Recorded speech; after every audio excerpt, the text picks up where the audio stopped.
I'm Darlene Gay, and I have a new show called Give Me That Good News. Let me ask you something. Have you been looking for a place that breaks down the good news in a practical way that you're sure to enjoy and understand? We thank you, God, for resonating in the lives of the believers out there, the lives of the listeners out there, resonating, echoing your love, your mercy, and your grace. Fill me today with your spirit. Let love, joy, and peace radiate from even me. Welcome to Give Me That Good News. I'm Darlene Gay, and I have a very special guest who's dear to my heart. None other than Mr. Donerick Rainey. Thank you. Oh my goodness. Donerick is not only an actor, a singer, a producer, a writer, but he is the owner of Bly Restaurant here in Los Angeles in Woodland Hills. Oh my goodness. Welcome to my show. Thank you. Thank you for having me. I really appreciate it. Yes. What is going on these days, Donerick? Oh man, like up in the morning about, 4 a.m. to be in the studio so I don't get in the way of the restaurant. Okay. So I have time for that. Wow. Restaffing, building the staff because the restaurant went viral in December. Mm-hmm. And because of, shout out to Tay's Food Tour. Yes. Really changed the trajectory of the restaurant. I mean, we were wondering what was going on, like why we have these high ratings on Yelp and on Google. We were ranked 5 stars. Mm-hmm. Yelp named us one of the top restaurants in one of the top 100 in the county. Right. And we were like, but there's no people here. Yeah. So Tay came through, and I mean, it really changed the game for us. So now we're having to add more staff. We're at the market every day. We used to go like every 3 days. We're at the market every day. Wow. So now we're getting help with getting the market together because I was doing it all. Oh. You know, I'd take my little car and go pick up everything and make 2 trips on those days that we would pick up. Mm-hmm. So things are picking up. People are coming, literally flying in from the Bay, literally driving up from San Diego, coming from San Gabriel County, Yes. coming from other states because I guess since the video went viral, they know when they're coming to LA, they're coming to visit Bly. So Yes. thank you for that. Oh my goodness. Yeah. I tell you, I'm there every birthday. Yeah. I mean, my All your last 2 special birthdays. events, yeah. I'm like, And Bly. I appreciate that. Thank you. We're going to Bly. Yeah. It's so you feel the love in the food. That's the difference. It's not just food. It's like food that nourishes your soul. It's food that like gives you all kinds of yummy notes. You're like, are you kidding me? Are you kidding me? The flavors are unbelievable. So tell us, explain Bly to us. What is Bly? So, well, first of all, I feel like I tell this story every hour. But okay, she is his wife, Kai. So I'm sorry, Kay. Kay is amazing. She is like the mastermind of. Well, you both are the mastermind of the recipes. I'm just the spokesperson of the recipes. Well, yeah, I got the little soul food part, but yeah. Yeah. She's got the more of the menu anyway, we can't do the full soul food menu in the location we're in because of contractual things. But, yeah, I mean, when we first met, she was like, I moved to LA for the entertainment business, of course, Mm-hmm. and her goal when she came here from Thailand she's from northern Thailand, was to make a restaurant. And it's something that always been in the back of my mind. Like, when I get famous, I'm gonna make a restaurant. Mm-hmm. Well, I meet her, I ain't famous. And she's like, we making a restaurant now. And I'm like, well, what kind of restaurant? And she's like, duh, I'm from Thailand. So I'm like, okay, I'm putting shrimp and grits, gumbo. She said, it's a Thai restaurant. I said, yep, cornbread, fried okra. And she said, who does that? Mm-hmm. I said, exactly. We're trailblazers. It's Thai restaurants all over the place. What's going to separate us from everybody else? And explain where's your background from? I'm from San Antonio, Texas. Okay. All 4 of my grandparents were born in Louisiana. So the people from Louisiana or Mississippi, Alabama go soul food and Cajun food in LA. Yeah. Yeah. I ain't trying your gumbo. I say, well, hold up. I've earned it, Yes. and all four of them are from Louisiana, and I'm from Texas. They go, okay, well, it better be good. I Yeah. said, That it Rue is. is talking to you, okay? That Rue is like, you're like, what in the world? Like, for real? Yes, ma'am. You have to experience Thai. You have to experience it. It's just, oh my gosh. It is, oh my gosh. Okay, I'm sorry. I'm very excited about your food, as you can tell. And I want to get into other conversation points, but explain to the audience, like, what is Thai and Bly infused together? Like, what is that? So what's interesting is you asked me another question earlier that I didn't answer. When she said that we're going to do that, I decided to slap my stuff on the menu. I'm like, I got some good stuff. We're putting that on. I named it Black Tie. Okay. And I had this corny idea, I can't believe it, of a guy with like carrying a thing with the tie on, and I was going to literally spell it Black Tie. Oh. And because I wanted like this buttoned up style restaurant. Okay. But she took that name and said, that's corny. The logo is corny. And so I didn't know what she was going to do about it. So we were in Thailand. And mind you, Thailand has some insects and stuff that I haven't seen before. Like I hadn't seen a gecko before, and I heard it. It's a very interesting sound. But my point is, she woke me up early in the morning because we go feed the monks in her province. Like we have to get up, cook, and take them something, and then they bless you. So she woke me up. She said, "It's Bly." So I jumped up. I'm like, "What? What's that? Where?" And she goes, "No, the name of the restaurant." And I go, "Oh, I see what you're doing." Okay, I say. She was like, "Yeah, plus to put the letters on the front of the restaurant, Black Tie, is too much. Each letter costs money." So she's always being frugal. I'm always like, "Spend it." Yeah. But she's like, so she just shortened it to those four. I really think that was cool because it's unique, Yeah. Black Tie is pretty corny, like you said. So, yeah.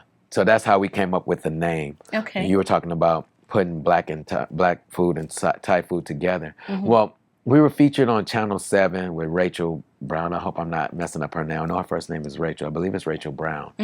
Came and had us on Channel 7. I think we were on Channel 2. And a lot of social media people would come, and a lot of people by word of mouth would say it's a fusion restaurant. At that time, we hadn't fused anything. So I was like, what can we do to bring both of these together? And I was like, these grits are pretty malleable. You can add stuff to them that would be interesting. So she said, let's put the green curry on the grits and make it green curry shrimp and grits. And that's our really only fusion dish. I mean, we serve the fried wings with Thai with a Thai sauce, and we serve the fried okra with the same Thai sweet chili sauce. But yeah, so otherwise, I guess we have to come up with some more stuff that's fusion. But our goal was to have two separate menus, like two restaurants in one. Yeah. Okay. But people keep making us be a fusion. Yeah. I mean, the drunken noodles are like slap your mama. It's like so good. Yeah. And your gumbo is off the chain. And then their shrimp is like, you have the large, what do you call the it? jumbo shrimp. Yeah, the jumbo shrimp that are just incredible. And then you prepare them in that beautiful Is your mouth watering? Yeah, it's like a beautiful crunch. It's that, that cornmeal crunch that's just like, it reminds me of how my dad used to prepare There we go. fish. Yes, ma'am. And when he prepared fish, he prepared it with cornmeal and the flour. Yeah. And you get that Mary crunch. It's just a nice flaky crunch. It's like, it's so good. Yeah, that's how my dad does it too. His fish is to die for. Yep. He actually made some. They came to visit when we first opened. He made a bunch of it, and yeah, I miss his fish. He's got the best fish. I haven't learned to do it like him, but we're working on it. Yeah, it's so good. As you can tell, I'm a foodie, and I really love food. But when you find a place that can prepare fresh, good food, and you know that it hasn't been sitting in a refrigerator for 2 days, 3 days. This is authentic, fresh food that you can taste it, on your plate. You can see it visually that it's fresh. There's nothing brown on anything. There's nothing brown on the lettuce, on the cabbage, like it's so fresh. Yeah, And like I said, I'm at the market every day. yeah, I appreciate that because at least you know what you're paying for. Yeah, for you're sure. paying for fresh ingredients. And what you're waiting for. Because some people are like, did you put my whatever in? And I'm like, I don't want your food sitting around. Do you? No, I don't want my food sitting around. So I said, well, it's going to take some time to put this food together for you. And they might get a little antsy, but once they get it, they appreciate they forgot that they waited for it. Yeah. But you know what? Good things take come some to those time. who wait. Exactly. Come to those who wait. Yeah. Exactly. Yeah. So, Donerick, I've known you since 1992. Oh, don't tell my age. No, just kidding. I can tell my age. It's okay. But I want to know, like, from your point of view, did you ever imagine you creating a state-of-the-art restaurant, world-class restaurant in LA? I've always wanted to do big things. My parents have always told me, when you go out, represent your race well. And every time I've done something, it's been big. Whether I'm doing something bad, it could go really bad, or if I'm doing something good, it's going to go really good. So I probably didn't imagine this exact thing, especially putting Thai food and soul food together. But I always knew like I said, a restaurant has always been on my mind. I mean, my ultimate goal is, the movies and the music. But food was always there because I love to cook. I've been cooking since I was 10. I grew up growing a garden, so we always had fresh veggies. I mean, you want some corn, go outside, get it, and come back inside and boil it, whatever you're going to do. So, my parents and I had a really busy life, so there were times they didn't have time to cook. So I just get in the kitchen and experiment. Kind of the same way I do with my music. Just try a little bit of this, try a little bit of that, and see what works. So I was always trying different flavors together. But to imagine this, like this, no. But I did always imagine to do something amazing. Wow. That is so, you've always been a creator. Yeah. And I've always seen you, with big bright lights, and it warms my heart to see you so successful. Thank you. It's a dream, like when we're in college. So Donerick and I met at Howard University. Ain't you? And when we're, freshmen, new classmen, you're meeting everyone and you're all looking around the room like, who's going to make it? Who's going to make it? Who's going to make it? Who's going to make it? And to see us all win, to see us all together is just really a blessing for all of us. Yeah. Because we all are still close. Yeah. We all still love on each other. Yeah. And it's a beautiful thing to see. Yes, ma'am. Another beautiful thing I want to ask you. You're a girl dad. Yeah. And I wanted to know, like, from your point of view, how did the realization of becoming a girl dad impact you and your life? It's interesting. With the first wife, my goal was to have, I don't know, what's the show, 8 is Enough? I was down to do a bunch of kids because I love family. And my house is 4 of us, and I love that dynamic. Even though I'm years ahead, my first sibling was born when I was 12, so I never really got to get. 6 years later, I'm off to college. Yeah. My baby sister was born while I was at Howard. Okay. So I didn't meet her till I came home for Christmas break. So I wanted to have a big family. So I didn't care what came first. I thought I was going to have multiple kids. So I didn't even think of the girl dad thing. I just thought of I'm a father, I'm a husband, I'm living, I'm working. I was teaching at the time, LAUSD. I'm like, this is the thing. I had my little place in Santa Clarita, little townhome. So I was just happy with starting a family. Okay. And then I didn't think about the girl dad quote. I'd never heard that until. Some kind of way, that wasn't. It's a new term. So I guess my daughter's too old for the term. I don't know. But I do love being a girl dad, and I love my daughter. She's actually in Houston, Texas, working at a restaurant. Okay. Trying to figure out, that the whole levels of restaurateuring because, our goal is to put some Blys in Texas. Okay. So she's trying to lay the platform for us there. So Nice. she's working for Daddy. Okay, Working for all Daddy right. now. See? But you put in the love and the work into her at her early age. Yes. Where she doesn't mind, giving back or supporting, what the family as a whole, is doing. And and she's got her own too. plans. Exactly. Yeah. She's like, Dad, I'm going to get this together for you. We're going to ramp this up and then I'll go do my thing. Yeah. And she's an esthetician. That's what she studied. But she wants to help Daddy out with his restaurant. Yeah, so, I love that. Wow. Man, I want to say you still look great. Oh, thank you. After all these years, Well, what did I tell you off camera? I said, you still look like middle school. Like when you was when I first saw you, I was like, whose sister is this? Yeah. I'm like, where's your parents? I'm like, I'm a big girl. Yes, I've gotten that a lot just because of my height. Yeah. Because I'm short, but it's all this right here the whole thing. Okay. And then the youthful energy and the positive energy. The older people get, some people get, they starts to dim down. Yeah, dim down. Yours doesn't dim down. Praise God. Yeah. Well, that's a testament to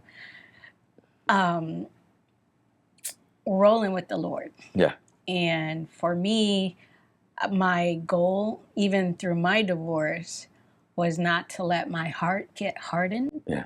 Or let it to be closed off for the rest of my life. For sure. I didn't want to grow bitter. Right. Because of a bad, relationship. Yeah. So I really stayed close to the Lord, and I wanted to understand His purpose for my life. Right. And so that, above all things, was most important to me. Yeah. And to build my family, and have a beautiful relationship. And the Lord blessed me with Mark Gay. Yeah. So that, my buddy itself, too. Yeah. My other buddy.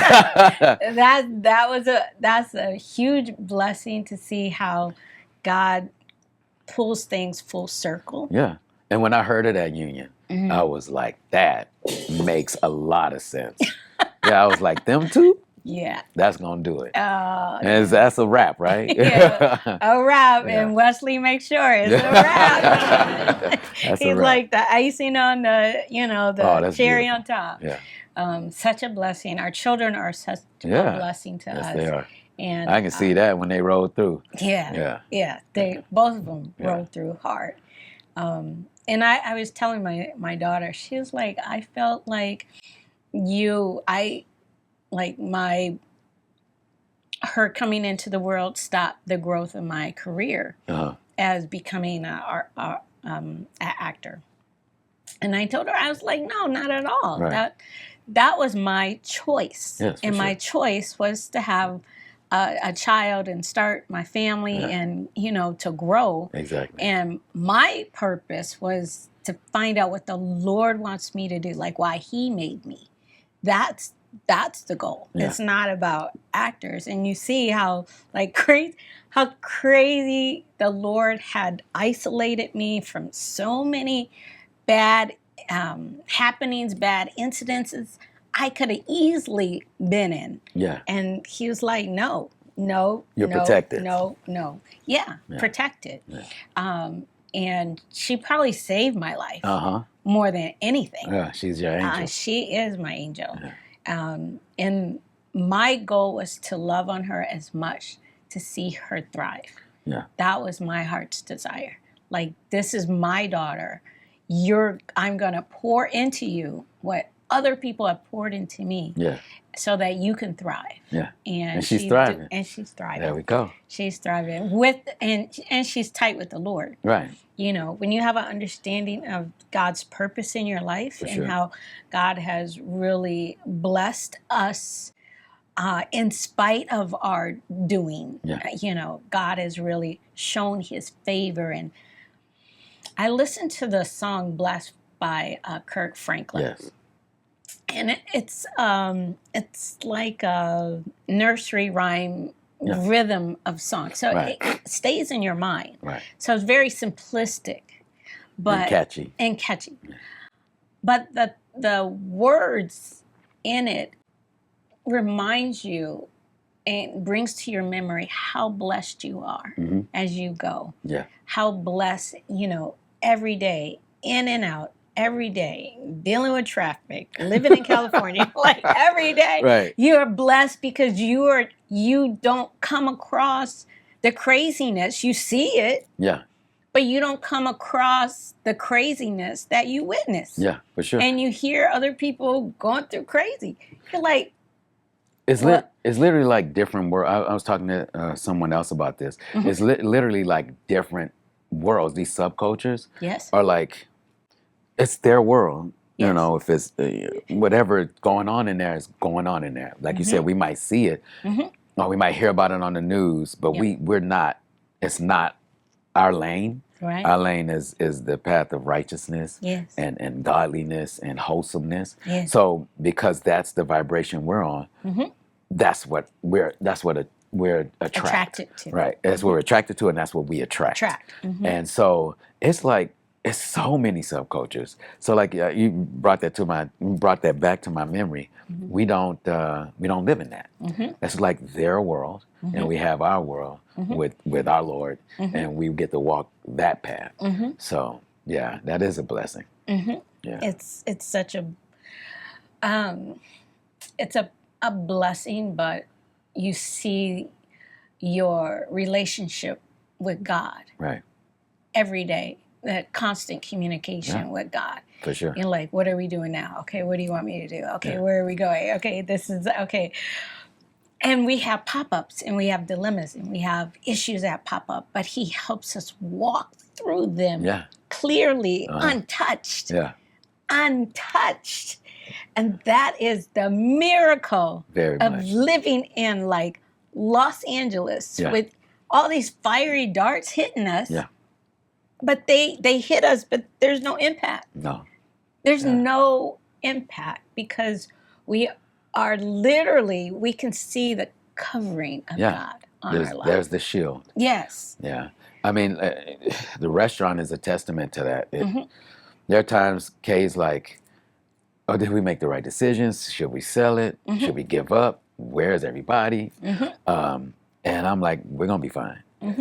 Or she's like, this thing is not working out for the restaurant, but we can't get rid of it. Like this, and it'll just fall off on its own. And every time she has something that's in the way, I said, don't worry.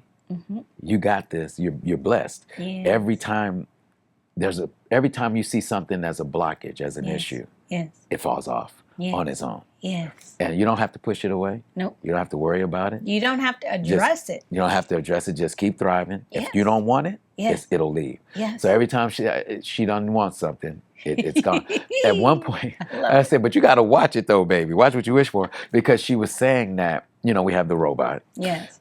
She was saying, I think we're going to have to get rid of the robot. And I'm like, no, people come from all over just to be served by the robot. And she's like, yeah, but we got to add more tables because more people are coming and won't be able to map through. It will be more obstruction for it, for the robot. And I said, no, it'll be fine. We'll work it out. Well, unfortunately, the robot is on sick leave. Okay. And I said, Kay, you got the robot out of here before we needed him out of here. So, yeah. But so we have that shield. Okay. Yeah. If we can see it, even though it might get cloudy, Amen. that light at the end of the tunnel is still Amen. there. And that restaurant, they say the first year is the roughest. If that was rough, that's not bad. We made it. I mean, because the Lord is with us. Yes. So we made it through that. And ever since I've heard you had a restaurant, I've been praying for you. Well, that's probably what it is. Mark, I was like, that restaurant has to thrive. I was like, that restaurant. I was like, ain't nothing so it's going on you. with that. I've been wondering what's going on. It's Darlene. And Mark was like, ever since you told him to get on social media, he's kind of bumping it up. I was like, Yeah, you did say that. You said, hey, you need to ramp up your social media. Yes. But is that a word? Social media ness? Social media ness. It's a word now. It's part of being creative. Get your social media ness together. Yes, get it together because people need to know. When we were younger, marketing was much harder to get the word out. Right. Now we don't have that blockage anymore. Yeah. And we have to realize that's not a hindrance anymore. Yeah. Can't use that as an excuse. You can't use that as an excuse. Not an excuse And you anymore. can't, self-sabotage. Right. So you have to step into being uncomfortable on certain things. Yeah. And For sure. And let people help you. Yeah. Help people. You really gotta believe. Like Yes. you really, if you have the vision, if you have the creativity, if you have the energy to do it, you got to push that energy out to the universe and the Lord and yourself. Because, people say the Lord to do it. Well, you got to get off your butt. Yes. Like I said, I'm up at 3 a.m. and probably down at 12. People say, when do you sleep? I will one day. But you really got to push through and believe. But I think the belief will push you through. Yes. And if you see it, you can get it. Yeah. So let's get it. The hope. See, the hope has to have the belief has to have the hope. Yeah. Without belief, married with hope, they have to be riding buddies. For sure. Because your belief will dim down. Yeah. But your hope will keep you moving. Yeah. Even when you don't see it. Yeah. You have to hope that what you believe way back then is going to come forth. Yeah. And I love that. Donerick! Darlene This Gay. is our time. That's right. Isn't that short? It's so Wait, short. we're done? Yes, we're Oh done. my God. I I was getting her guests. Get up and sing and dance. Get back here and make some gumbo. Where the kitchen at? I know, right? We gotta come. We gotta have you back. I appreciate it. I'll Yeah, definitely. Just let absolutely. me know. Oh my goodness! Thank you, Donerick, for coming in on such short notice. Yeah, that's fine. He's like, "Yeah, I'm there." But I didn't know it was going to be live. I didn't know that till 2 minutes ago. I'm like, 2 what? minutes, Let me I'm call like, my mama. Donerick, it's gonna be live. It's okay. If you need prayer, I want you to go and call our prayer line at 909-656-3776. It was a blessing to have you here, You're the Donerick. blessing. It was a joy to have you here. I'm being obedient, and while I'm being obedient, you are here to bless other people through your story, Right. through your example and your push. Well, that's my whole goal in life is to bring positivity and happiness to people. Oh my goodness. If you have a love gift, go to the Power Praise Network, go on the giving button, click the giving button and follow the prompts. And if you want to subscribe, go ahead and go to our powerpraisenetwork.com, click on the subscribe button and subscribe. You can see us, all the hosts, pop in, on your phone. Just very convenient. When you need a word of encouragement, is so important. So we love you. Thank you again for joining us on Give Me That Good News. I'm Darlene Gay. I'm signing off. Bye for now. God is so good. Thank you.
You're watching Power of Praise TV. We trust God.